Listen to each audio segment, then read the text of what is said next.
में गवर्नर के घर पे पथराव हो जाता था, गोलीबारी हो जाती थी, आपको डर नहीं लगा कभी?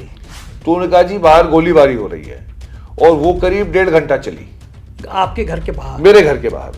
आपको थोड़ा बहुत तो डर लगा ही होगा ना, बाहर घर के बाहर गोलियां चल रही हैं ऐसी। जितनी देर होगी इसका हल ढूंढने में उतनी हिंसा भड़केगी। प्राइम मिनिस्टर क्यों नहीं जाते? आपको क्या लगता है जाना चाहिए था प्राइम मिनिस्टर को?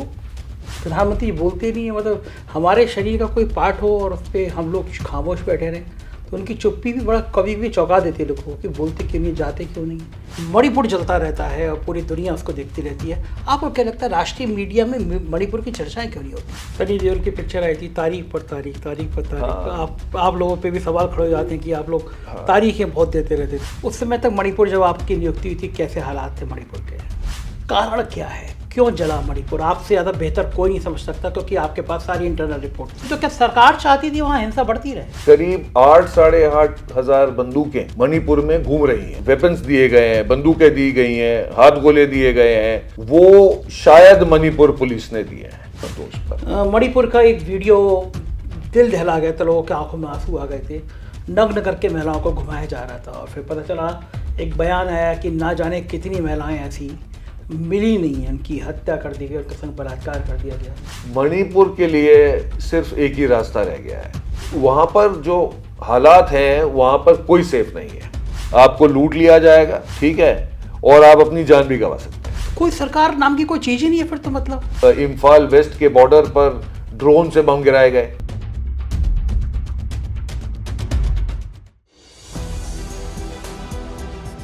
नमस्कार, मैं हूं संजय शर्मा। आप देख रहे हैं 4PM न्यूज़ नेटवर्क।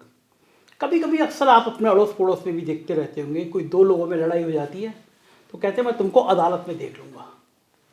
ये जो लाइन है, ये एक अदालत के प्रति विश्वास का प्रतीक है।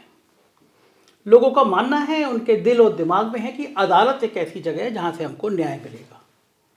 ये बात दीगर है कि देश में जिस तरह सभी संवैधानिक संस्थाओं का हनन हो रहा है, तो मामला अदालतों तक भी जा पहुंचा है।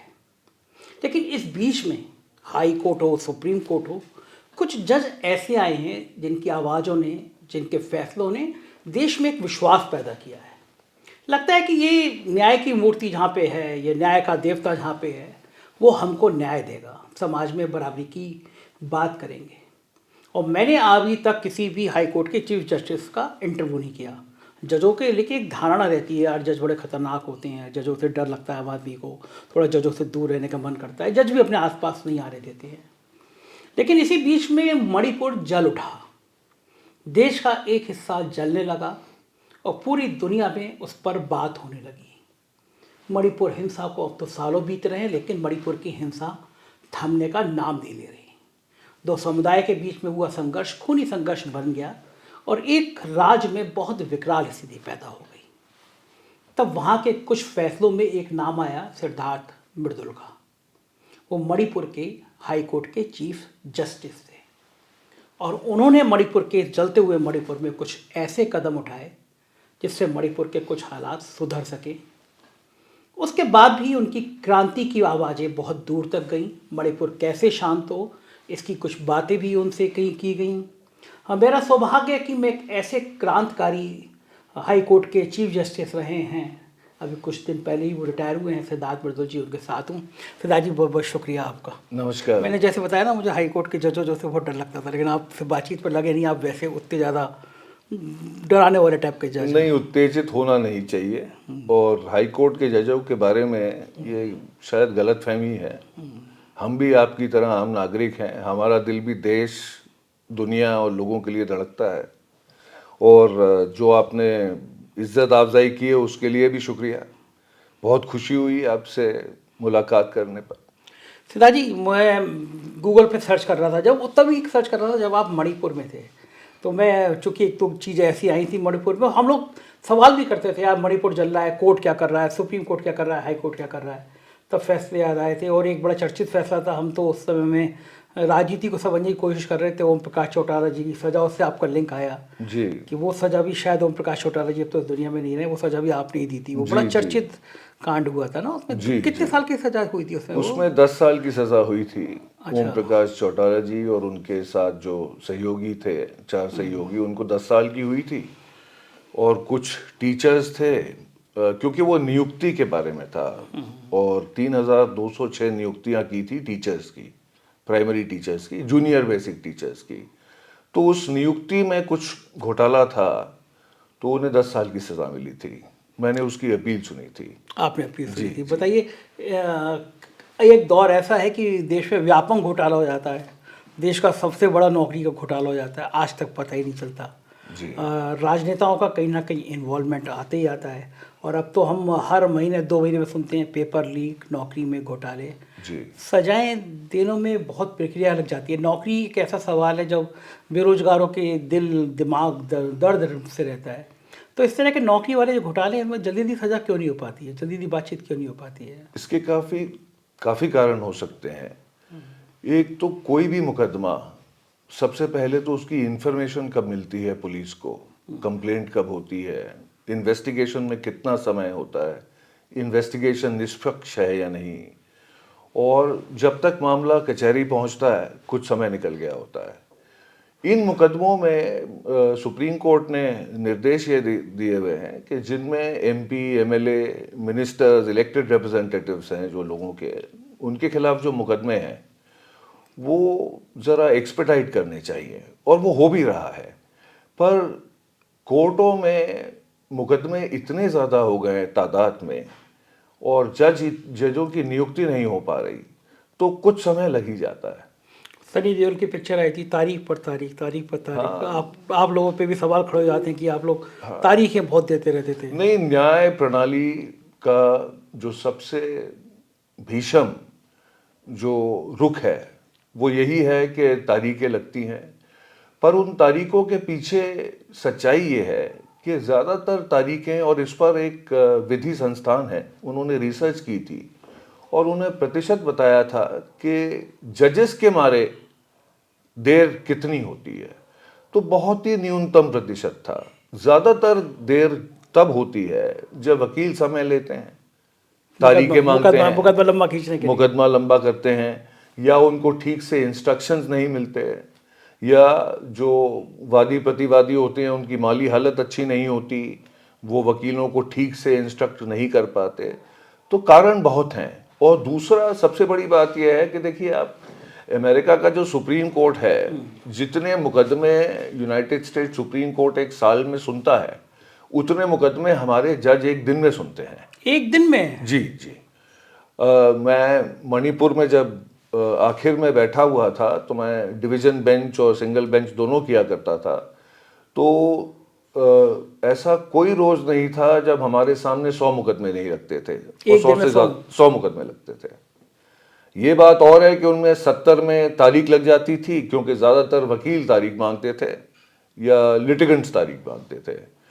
हमें तो मुकदमे सुनने हैं, आज नहीं तो कल हमें तो रोज़ मुकदमे सुनने हैं। हम तो वहाँ हैं ही इसलिए कि मुकदमे सुनकर उनका फैसला जल्द किया जाए। तो कारण काफ़ी हैं। ये भी हो सकता है कि अगर जजेस का पॉपुलेशन के हिसाब से रेशियो बढ़ा दिया जाए तो मुकदमों की सुनवाई जल्द होगी। वो कहा जाता है कि अच्छा वकील वही होता है जो लंबा खींच सके। आपने भी तो वकालत की है। हाँ, मैंने बहुत साल वकालत की है। आपने भी कुछ ट्रिक मैं अब भी वकालत कर रहा हूँ। मैंने पहले मेरी नियुक्ति हुई, उसके पहले 22 साल मैं वकील था। आपने कुछ ऐसी ट्रिक इस्तेमाल की थी कभी, कोई तारीख? नहीं, मेरी कोशिश हमेशा से ये रही है कि जो भी आपका मुवक्किल हो, उसको जल्द से जल्द, जो भी वो चाहता है, जल्द से जल्द फैसला हो जाए। नहीं तो इसमें घर बर्बाद हो जाते हैं, माली हालत अच्छी नहीं रहती। तो मैं ये नहीं कह रहा कि बाकी वकीलों का ये रवैया नहीं है, सबका यही रवैया है, पर बड़े कारण हैं इस पूरी प्रक्रिया में। जी। आप हाई कोर्ट में थे, यहाँ पे जी, दिल्ली हाई कोर्ट में नियुक्ति हुई थी मेरी। अचानक खबर आई कि आपको मणिपुर में भेज दिया गया। उस समय तक मणिपुर, जब आपकी नियुक्ति हुई थी, कैसे हालात थे मणिपुर के? देखिए, जब तक मेरी नियुक्ति हुई थी जुलाई 2023 में, पर मैं वहाँ पर मैंने अपना पद संभाला अक्टूबर 20, 2023, क्योंकि वो नियुक्ति में कुछ समय लगा, वो क्लियरेंसेस नहीं आए।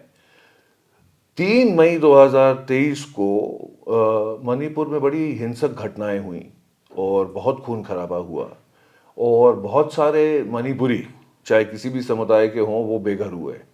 तो जब तक मैं मणिपुर पहुंचा, वहाँ पर जो माहौल था वो इतना बहुत बुरा माहौल था।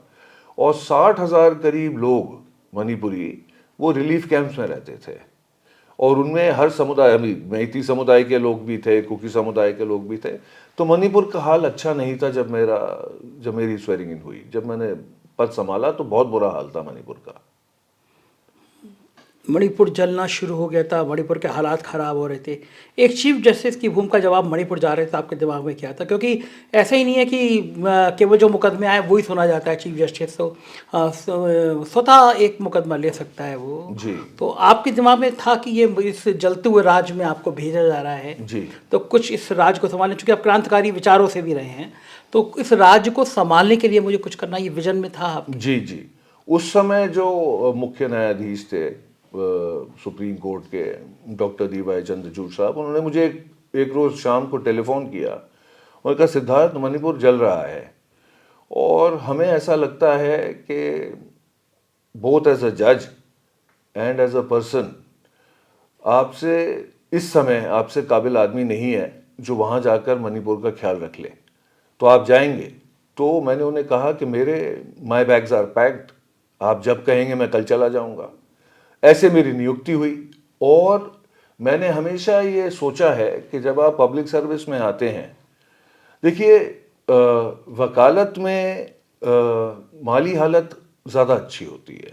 जजेस का जो है, हम लोग वकीलों का मुकाबला पैसे के उसमें नहीं कर सकते। तो हमारा तो पर्पस यही होता है कि लोगों की सेवा की जाए। तो मुझे तो बहुत अच्छा लगा कि मुझे मणिपुर भेजा जा रहा है, क्योंकि मेरा ये सोचना था कि मैं शायद जाके वहाँ पर कुछ बदलाव ला सकता हूँ, कुछ हालात सुधार सकता हूँ। मैं इसीलिए गया था। एज ए चीफ जस्टिस, इन हालातों को, जो हालात बेकाबू हो रहे थे, आपने कौन सी पहल करी जो आपको लगा कि ये ठीक हो सकता था? देखिए, जब मैं वहाँ पहुँचा तो सबसे बड़ा मुद्दा जो था, वहाँ पर 3 मई के बाद उन्होंने इंटरनेट बैन कर दिया था। तो मणिपुर से ना आपस में अंदर बात हो सकती थी, ना मणिपुर से बाहर बात हो सकती थी। तो सबसे पहले तो हमने सरकार को ये निर्देश दिया कि इंटरनेट बैन को लिफ्ट किया जाए, ताकि लोग परिवार से, घर वालों से, संबंधियों से, जानकार लोगों से और एक दूसरे से बात कर सकें। तो सबसे बड़ा मुद्दा तो वही था, क्योंकि मई के बाद वहाँ पर इंटरनेट बैन लिफ्ट हुआ मेरे ख्याल से नवंबर के पहले हफ्ते में। तो सबसे पहला जो एजेंडा पे था वो था कि इंटरनेट बैन जो है इसको लिफ्ट करवाना है।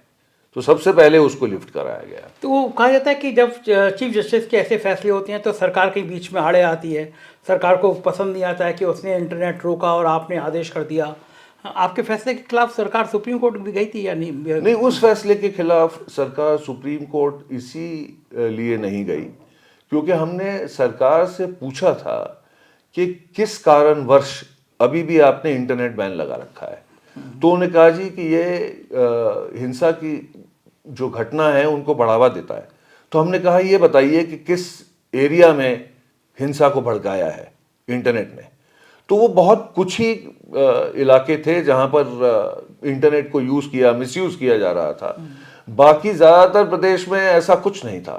तो हमने कहा कि जहां पर हिंसा को नहीं भड़काया जा रहा, वहां तो आप इंटरनेट का जो बैन है उसको लिफ्ट कर दीजिए।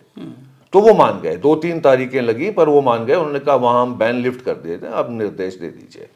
ओके। दुनिया में भारत इकलौता देश है जहाँ सबसे ज़्यादा इंटरनेट रोक दिया जाता है। जरा सा तनाव होता है और इंटरनेट रोक दिया जाता है। जी। और इस बात की बड़ी आलोचना होती है, दुनिया भर में आलोचना होती है कि भारत अभिव्यक्ति की आज़ादी को रोकता है, इंटरनेट को रोक देता है। क्या ये सही कदम होता है राज्य सरकारों का कि वो तुरंत इंटरनेट बंद कर देते हैं? देखिए, ये कहना कि बिल्कुल ही गलत होता है निर्णय, वो सही नहीं होगा।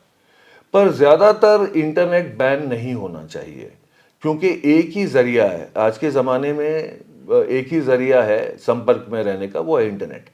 क्योंकि हर आदमी इस देश में जितना मोबाइल पेनिट्रेशन हिंदुस्तान में है, शायद विश्व में कहीं नहीं है।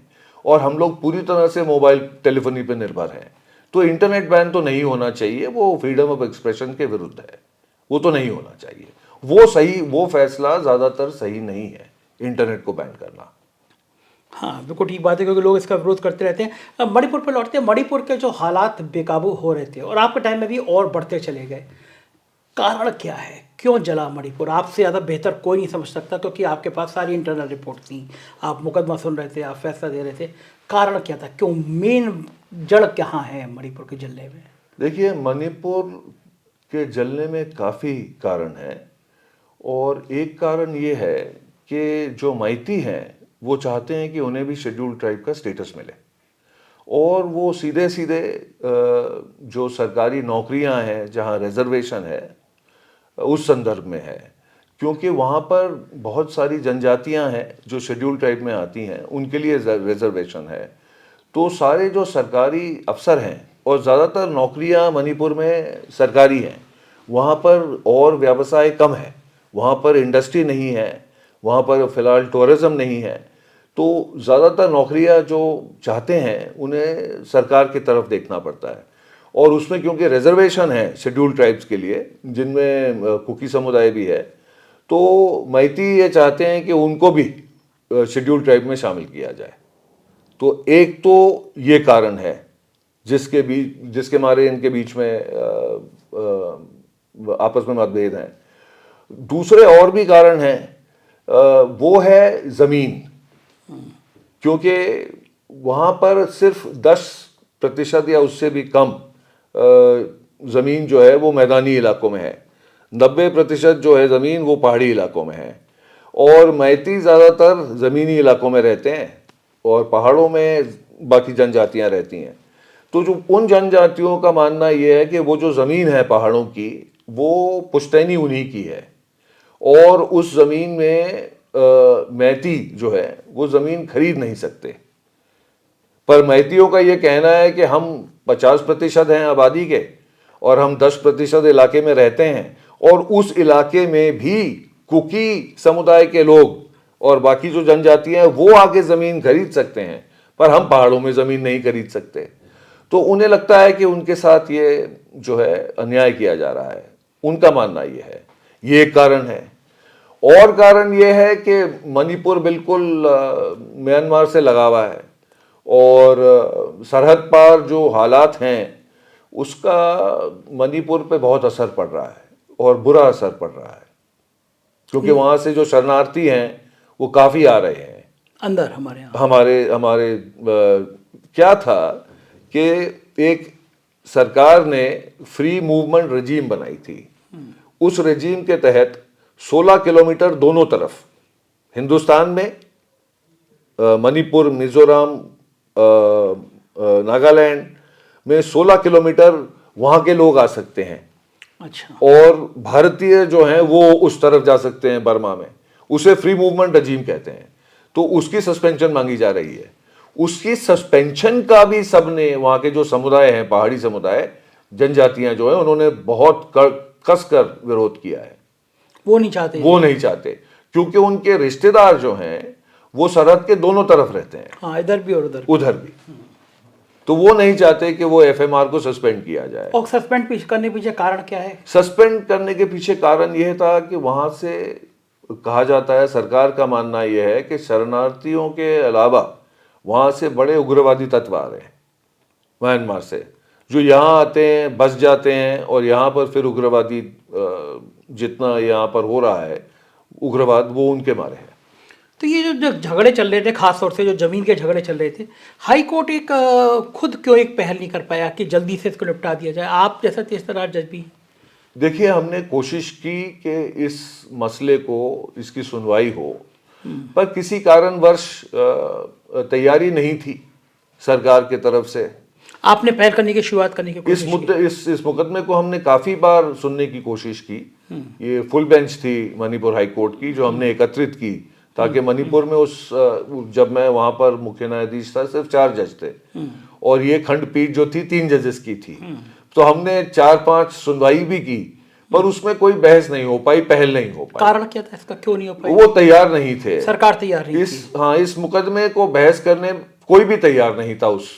और तो ये इससे ज्यादा मृदुल जी, शांति का कौन सा बेहतर उपाय हो सकता था कि हाई कोर्ट ने एक फुल बेंच बना दी कि हम इस मसले का निपटारा करेंगे, सही तथ्य करेंगे, और सरकार राजी नहीं? तो क्या सरकार चाहती थी वहां हिंसा बढ़ती रहे? नहीं, सरकार की सोच ये भी हो सकती है कि ये ऐसा मुद्दा था जिससे वहां पर हिंसा और भड़क सकती है।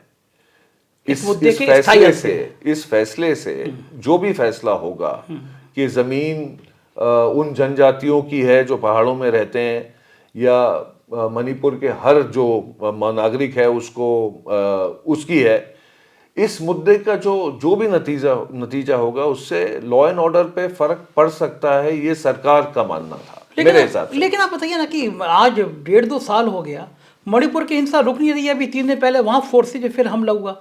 तो आप किसी एक फैसले को इसलिए नहीं होने देंगे कि हिंसा भड़क जाएगी। अयोध्या का मामला सामने है, लोग कहते थे चाहे हिंदुओं के पक्ष में आ गया या मुसलमानों के पक्ष में आ गया हिंसा भड़केगी, लेकिन फैसला हुआ कोई हिंसा नहीं भड़की। कोई एक समस्या किसी राज्य में चल रही है तो जमीन किसकी है, किसके हक है, ये तो कभी ना कभी तो फैसला होगा ही होगा। होना चाहिए। केवल इस आशंका में कि हिंसा भड़क जाएगी, सरकार बहस ना करे, आपको लगता है कि कुछ और गेम प्लान चल रहा था मणिपुर के अंदर राजनेताओं का? देखिए, मेरे हिसाब से मणिपुर में पिछले कुछ दिनों पहले तक ये क्लियर नहीं था कि सरकार कौन चला रहा है। वहाँ जो सरकार बनी है मणिपुर की, वो सरकार चला रही है जो लोगों के प्रतिनिधि हैं, इलेक्टेड गवर्नमेंट जो है वो चला रही है, या केंद्र सरकार चला रही है। तो मणिपुर चला कौन रहा है? ये फीडबैक था आपके पास में कि राज्य चला रहा है या केंद्र चला रहा है? आप जैसा चीफ जस्टिस भी कह रहा है, ये बड़ी गंभीर बात है ये। देखिए, वहाँ जो कॉन्स्टिट्यूशनल मशीनरी है उसकी काफी क्षति हुई है, और वो इस तरीके से हुई है कि वहाँ पर 60,000 मणिपुरी जो हैं वो रिलीफ कैंप में रहते हैं, अपने ही प्रदेश में शरणार्थी हैं। वो सब अपने घर जाना चाहते हैं। जितने कुकी इलाकों में रहते हैं, बहुल इलाकों में, उनमें से कुछ मैती इलाकों में भी रहते थे, तो उनको उनके घर से निकाल दिया गया, उनके घर जला दिए गए, तो वो अपने घर लौटना चाहते हैं।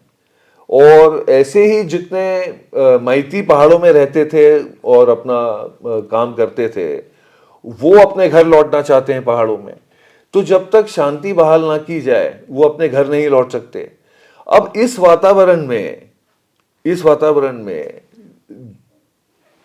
हर आदमी के पास, जो मणिपुर की सबसे बड़ी और ज्वलनशील जो मुद्दा है वहां पर, वो ये है कि करीब 8-8.5 हजार बंदूकें मणिपुर में घूम रही हैं। मतलब 8.5 हजार बंदूकें जो मणिपुर राइफल से लूट ली हैं लोगों ने। 8.5 हजार बंदूकें, और बड़े सोफिस्टिकेटेड वेपन्स हैं जो लूट लिए गए हैं। उस पर भी काफी विवाद है कि लूट लिए गए हैं या दे दिए गए हैं। तो ये विवाद भी है कि फोर्स ने अपने वेपन्स किसी को दे दिए हैं। ये देखिए, ऐसा है कि कहा यह जाता है कि मैं आपको इसका मुझे आपको बताना पड़ेगा कि जो मैती समुदाय के लोग हैं वो कहते हैं कि जो कुकी समुदाय के लोग हैं उनके साथ आसाम राइफल्स हैं, और पक्षपात के आरोप लगाते हैं वो कि आसाम राइफल्स कुकी समुदाय के लोगों का साथ देती है। और इसी तरह कुकी समुदाय के लोगों का जो आरोप है वो ये है कि जो मणिपुर पुलिस है वो जो मैती समुदाय के लोग हैं उनसे मिली भी है। और कुकी समुदाय के लोगों का मानना यह है कि जो मैती समुदाय के लोग हैं, और अब कुछ उनमें भी उग्रवादी ग्रुप्स हैं, उनको जितने वेपन्स दिए गए हैं, बंदूकें दी गई हैं, हाथ गोले दिए गए हैं, सोफिस्टिकेटेड वेपन्स दिए गए हैं, वो शायद मणिपुर पुलिस ने दिए हैं। Oh my God. ये वहां चर्चा, इस पर विवाद काफी बड़ा है। बहुत ही संवेदनशील बात भी है जी। इसकी कोई जांच हुई? कभी कोई ऑर्डर हुआ? आपके टाइम में आ गई थी ये बात सामने? ये बातें जो हैं, मेरे मणिपुर पहुंचने से पहले जो मणिपुर में हिंसक घटनाएं हुई उस पर सुप्रीम कोर्ट ने SIT अपॉइंट किए गए, कमिटी तो अपॉइंट की थी रिहैबिलिटेशन के लिए, पर उन्होंने एसआईटी अपॉइंट किए थे कि जो ये हिंसक घटनाएं हुई थी इनका इन्वेस्टिगेशन किया जाए। तो वो तहकीकात चल रही थी, तो हमने उस तहकीकात में हस्तक्षेप नहीं किया क्योंकि सुप्रीम कोर्ट वो सीज्ड ऑफ द मैटर। पर ये जो मुद्दा है कि ये वेपन्स लूट लिए गए हैं या दे दिए गए हैं, इस पर अभी इंक्वायरी नहीं हुई है। ये एलिगेशंस अभी भी इन्वेस्टिगेट किए जा रहे हैं। लेकिन सिद्धार्थ जी, फिर वही सवाल आता है कि तारीख पर तारीख एसआईटी बनी, सुप्रीम कोर्ट के आदेश से बनी, राज अभी भी जल रहा है। और हमने ऐसी तमाम एसआईटी देखी हैं जो बन जाती हैं और फिर वो चलती रहती हैं, महीनों सालों चलती रहती हैं। ये इतना संवेदनशील विषय है कि आपको नहीं लगता कि एसआईटी की जांच रिपोर्ट बहुत लेट हो रही है? अब तक इतने इतने आईपीएस लगाए गए हैं वहाँ पे इस कमेटी की जांच के लिए और इतना बड़ा मुद्दा भी नहीं है। आपको लगता है कि कुछ ज़्यादा ही टाइम खींचा जा रहा है ज़्यादा एसआईटी की जांच के लिए? ये तो नहीं कह सकता कि खींचा जा रहा है क्योंकि तहकीकात में समय लगता है। पर हाँ, ये है कि ऐसे मुद्दों में तहकीकात जितनी जल्द हो उतना अच्छा है, क्योंकि जब तक ये जो कोर इश्यूज हैं जिसके हमारे मणिपुर में इतने भेदभाव हैं लोगों में, उस पर जितनी जल्दी निर्णय लिया जाए, जितनी जल्दी इन्वेस्टिगेशन किया जाए, उतना अच्छा है, उतना अच्छा है। मैं आपसे सहमत हूँ इस पर। मणिपुर का एक वीडियो दिल दहला गया था, लोगों के आंखों में आंसू आ गए थे। नग्न करके महिलाओं को घुमाया जा रहा था और फिर पता चला, एक बयान आया कि ना जाने कितनी महिलाएं ऐसी मिली नहीं हैं, उनकी हत्या कर दी गई, उनके संग बलात्कार कर दिया गया। वो वीडियो शायद भारत के मुंह पे तमाचा था कि भारत की जो इमेज थी, भारत की जो छवि थी, उस वीडियो की पड़ताल भी आपसे, वो वीडियो आपके पहले जाने से पहले का था? पहले का था। बड़ी दर्दनाक घटना है वो, और ऐसी काफ़ी दर्दनाक घटनाओं का ब्यौरा दिया जाता है। पर ये मेरे जाने से पहले था और उस पर भी एसआईटी है, उसके इन्वेस्टिगेशन पर भी सुप्रीम कोर्ट अपॉइंटेड एसआईटी है और वो सब जांच करती रहेगी, वो जांच चल रही है, करती रहेगी। वो रिपोर्ट जो है वो मैटर सुप्रीम कोर्ट में है। सुप्रीम कोर्ट का नहीं कहना चाहिए, टाइम बॉन्ड नहीं करना चाहिए कि भाई तुम 3 महीने 4 महीने और 5 अफसर भेज दो और 10 अफसर भेज दो जांच के लिए। इतनी बड़ी जांच है कि उसके लिए महीनों लगा दिया जाता है। समय लग रहा है, लगना नहीं चाहिए। लगना नहीं चाहिए, आप भी सहमत है इस बात से? समय सभी सहमत हैं, लगाया जा रहा है। कोई पॉलिटिकल मोटिव भी था इस मणिपुर को हिंसा को भड़काने में? लोग आरोप लगाते हैं ऐसा। देखिए, पॉलिटिकल मोटिव कोई ऐसा साफ जाहिर तो नहीं होता, पर जैसे कहा जाता है कि जब कहीं भी हिंसा भड़कती है तो कुछ लोगों का तो फायदा होता ही है, कुछ लोगों का फायदा होता है, कुछ तत्व ऐसे हैं जिनका फायदा होता है। अब वो तत्व कौन हैं, कौन लोग हिंसा भड़का रहे हैं? बाहरी ताकतें हैं कि हमारे देश के भीतर लोग हैं जो भड़का रहे हैं? ये भी इस पर भी इन्वेस्टिगेशन होना चाहिए। आपको लगता है कि देश के अंदर भी कुछ लोग हो सकते हैं जो भड़का रहे हैं और देश के बाहर भी हो सकते हैं? नहीं, देश के अंदर हमारे अपने भारतीय जब तक इसमें शामिल ना हो तब तक बाहर से इतनी हिंसा और नहीं भड़काई जा सकती। आप तो उन चीफ जस्टिस में थे जिसका जनता से भी संवाद था, लोग आपको आते थे, मिलते थे, बताते थे, क्योंकि आप मृदुभाषी हैं, लोगों से मिलने में विश्वास भी करते हैं। फीडबैक तो आपको भी मिल गया होगा कि कौन भड़का रहा है? नहीं, फीडबैक तो ऐसे मिलता था कि हमने वहाँ एक मुहिम शुरू की थी कि जितने रिलीफ कैंप्स थे वहाँ जाकर हम ह्यूमैनिटेरियन एड देंगे।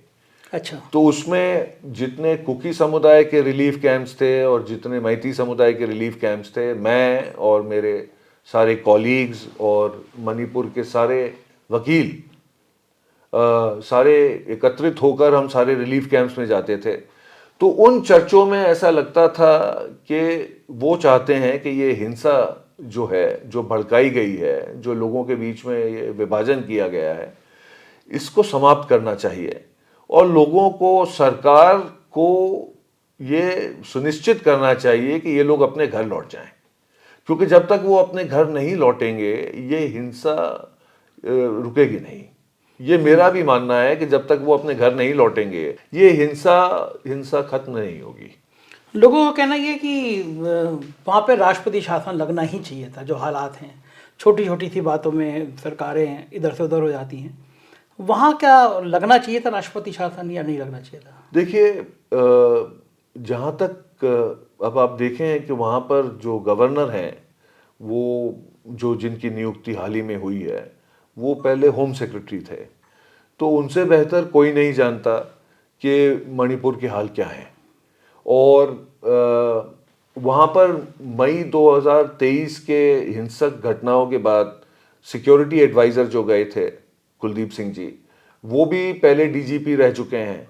तो उन्हें सिक्योरिटी एडवाइज़र केंद्र ने इसलिए भेजा था कि वो ये जो हिंसक घटनाएं इन पर नियंत्रण पालें। उन्हें भी अब वहाँ पर 19-20 महीने हो गए हैं।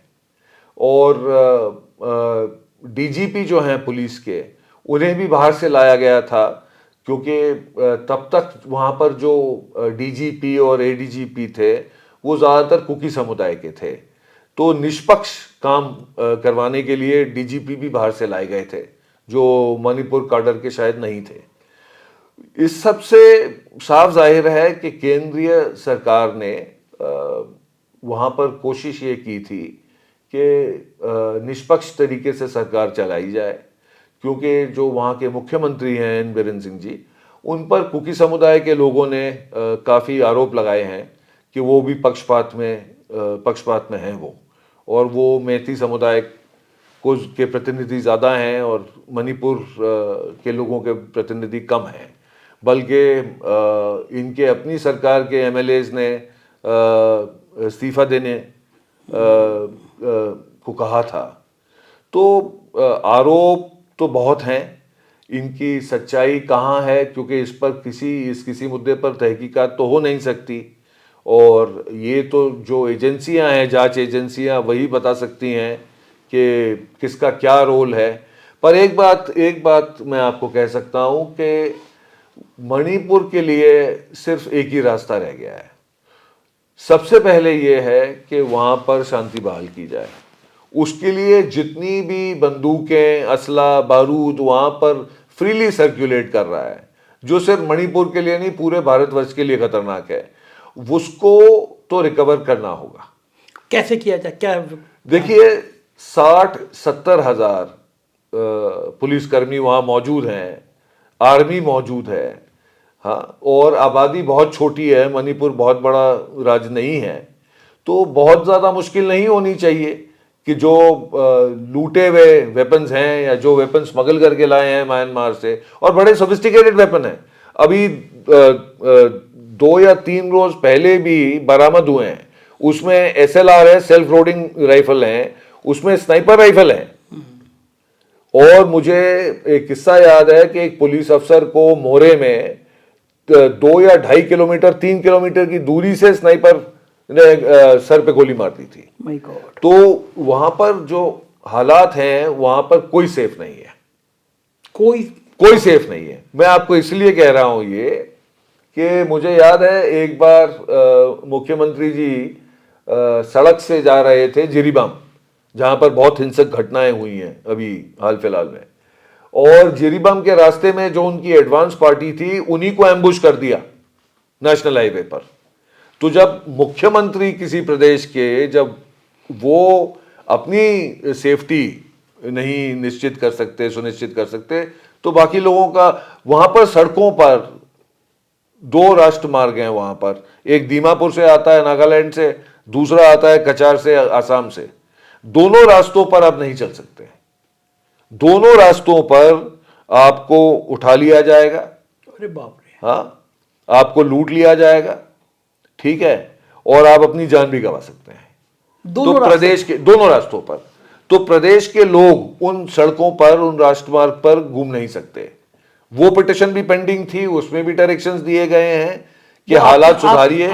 जी, आपने क्या आखिरी तारीख पर भी, जब मैंने अपना पद छोड़ा, उस तारीख पर भी हमने उनको कहा था कि जी, जो राष्ट्रमार्ग हैं उन पर तो सिक्योरिटी होनी चाहिए कि लोग आ जा सके। और ये तो हर समुदाय के लोगों की मांग यही है, क्योंकि वहां पर लुटेरे, उग्रवादी घूम रहे हैं।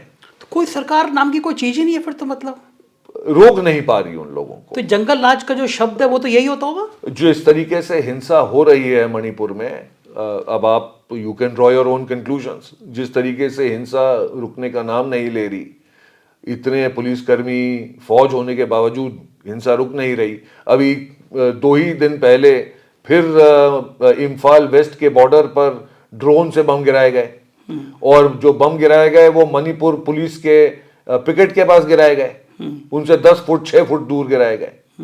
तो पर उम्मीद ये है कि नए राज्यपाल जो हैं, और अब तो सेना के जो चीफ हैं उन्होंने भी कहा है कि हम एरिया डोमिनेशन कर रहे हैं और हम ये जितने आर्म्स हैं इनको रिकवर करेंगे और शांति बहाल करेंगे। तो उम्मीद है। इस हिंसा के बीच में गवर्नर के घर पे पथराव हो जाता था, गोलीबारी हो जाती थी, आपको डर नहीं लगा कभी? मेरे घर के बाहर एक बार शाम को, और वहाँ अंधेरा जल्दी हो जाता है, करीब 6 बजे आवाज़ें सुनाई दी जैसे पटाखे छूट रहे हैं। तो मेरे जो पुलिसकर्मी थे जो मेरे साथ रहते हैं, मैंने देखा कि उन्होंने गेट बंद करके वो सब अंदर घर में आ गए थे। तो मैंने उनसे पूछा कि क्या हो रहा है, तो उन्होंने कहा जी बाहर गोलीबारी हो रही है, और वो करीब 1.5 घंटा चली। आपके घर के बाहर? मेरे घर के बाहर। और जहां पर चीफ जस्टिस का घर है उसी के बाहर गोलीबारी चल रही थी, और वहीं करीब में राजनिवास है और करीब ही में मुख्यमंत्री जी का आवास है। वहां गोलियां चल रही हैं? वहां गोलियां चल रही थी। बाद में ये बताया गया, हमें ब्रीफिंग ये की गई कि ब्लैंक्स फायर किए जा रहे थे, क्योंकि एक बहुत बड़ी मॉब वहां पर एकत्रित थी जो मणिपुर राइफल्स की आर्मरी थी, वहां से बंदूकें लूट रही थी। तो उनको रोकने के लिए ब्लैंक्स फायर किए जा रहे थे और टीयर गैस शेल्स लॉक किए जा रहे थे। उनकी भी आवाजें 1.5 घंटे तक आवाजें आई हैं। आपको उस समय कैसा लगा? देखिए, चिंता होती है प्रदेश के लोगों के लिए। हम तो अपने घर में महफूज थे, पर जो घर के बाहर थे चिंता उनकी ज्यादा थी। आपको थोड़ा बहुत तो डर लगा ही होगा ना, बाहर घर के बाहर गोलियां चल रही हैं ऐसे? नहीं, मैं ये नहीं कह सकता मुझे डर लगा, मुझे दुख जरूर हुआ, पर डर नहीं लगा। डर क्योंकि जब मैं मणिपुर गया था, मुझे इस बात में भली भांति पता थी मुझे कि ये हिंसक घटनाएं मणिपुर में होती हैं। और जब मैं कुकी कैंप्स में जाया करता था, चूरा चांदपुर में या कांगपोकपी में या जिरीबाम में, तो मुझे कहा जाता था कि आप इन इलाकों में, इन डिस्ट्रिक्ट में मत जाइए।